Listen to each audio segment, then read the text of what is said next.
Hi దోస్తులు, మీ ఫోన్లో ఒకటే అడ్వర్టైజ్మెంట్లు వస్తున్నాయా? అయితే మొత్తమే అడ్వర్టైజ్మెంట్ రావద్దంటే ఇక్కడ నేను చెప్పిన ప్రాసెస్లో ఈ సెట్టింగ్ మాత్రం ఆన్ చేసుకోండి. ఇది ఆన్ చేసుకోరనుకోండి, మీ ఫోన్లో ఏ యాప్ ఓపెన్ చేసినా ఏది ఓపెన్ చేసినా అడ్వర్టైజ్మెంట్లు అయితే రావు, ఒక యూట్యూబ్ తప్ప. ఒకసారి చూసేద్దాం. ముందు మీ ఫోన్లో సెట్టింగ్ ఓపెన్ చేయండి. సెట్టింగ్ ఓపెన్ చేసిన తర్వాత ప్రైవేట్ డిఎన్ఎస్ అని చెప్పి మీద సెర్చ్ చేయండి, లేకపోతే డిఎన్ఎస్ అని కొట్టినా వస్తుంది.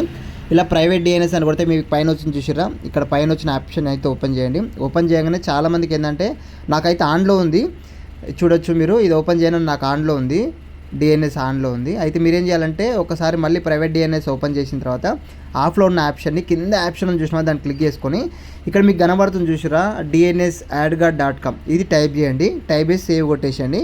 ఇక మీ మొబైల్కి అయితే ఎటువంటి అడ్వర్టైజ్మెంట్లు అయితే రావు. ఈ వీడియోని మాత్రం సేవ్ వీడియోని ఖచ్చితంగా సేవ్ చేసుకోండి, ఎందుకంటే చాలా యూజ్ అవుతుంది. నన్ను అయితే చాలా మంది అడిగి ఇప్పటికీ మనం ఒకసారి చూసాం కానీ మర్చిపోతాం. ఒకసారి సేవ్ చేసుకున్నాం అనుకో, మనం ఎప్పుడంటే అప్పుడు మళ్ళీ ఓపెన్ చేసుకొని చూసుకోవచ్చు.